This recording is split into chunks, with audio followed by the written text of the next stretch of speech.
আসসালামু আলাইকুম। যদি ওয়াজের মঞ্চে আপনারা বিনোদন নিতে চান তাহলে এই হুজুরকে আমন্ত্রণ করতে পারুন।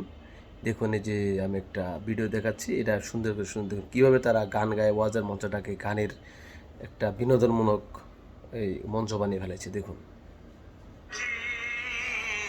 ভাবি আমার বাঁচে দেখিরি কলজার ভিতর গাতি রাখুম তোমারে সিনার লগে বাজে রাখুম তোমারে ও ননাই রে কলজার ভিতর ফেরাক মারমো তোমারে তুমি কোন বাদেশে এগুলো ওয়াজ হচ্ছে নাকি গান গাইতেছে গানের মঞ্চ?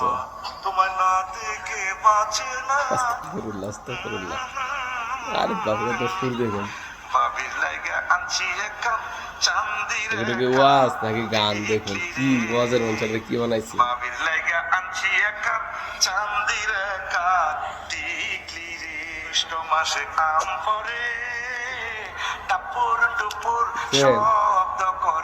কাপড় টুপুর শব্দ করে মানে ওয়াজের মঞ্চে শুরু করছে তারা গান দিয়ে।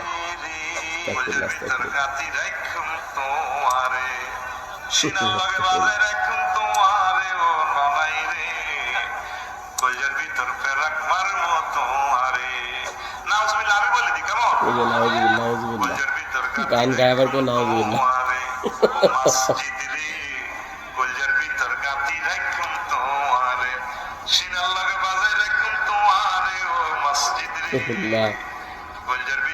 এগুলো হইলো 4 জায়গা নাম বলছেন। তাই দেখুন এই যে যেভাবে তারা গান গেয়ে গেয়ে আর কি ওয়াজের মঞ্চটার একবারে 2 নম্বর করে ফেলেছে, মানে একবারে শেষ, মানে ইসলামটারে তারা বিকৃত করে ফেলছে। তাই আসুন এসব বক্তা থেকে সবসময় বিরত থাকবেন। এদেরকে যেন ওয়াজের মঞ্চে বা কোনো ইসলামিক কোনো কাজে যেন না দাওয়াত দেওয়া হয়, এটা সবাই সচেতন থাকবেন। আসসালামু আলাইকুম ওয়া রাহমাতুল্লাহি ওয়া বারাকাতুহু।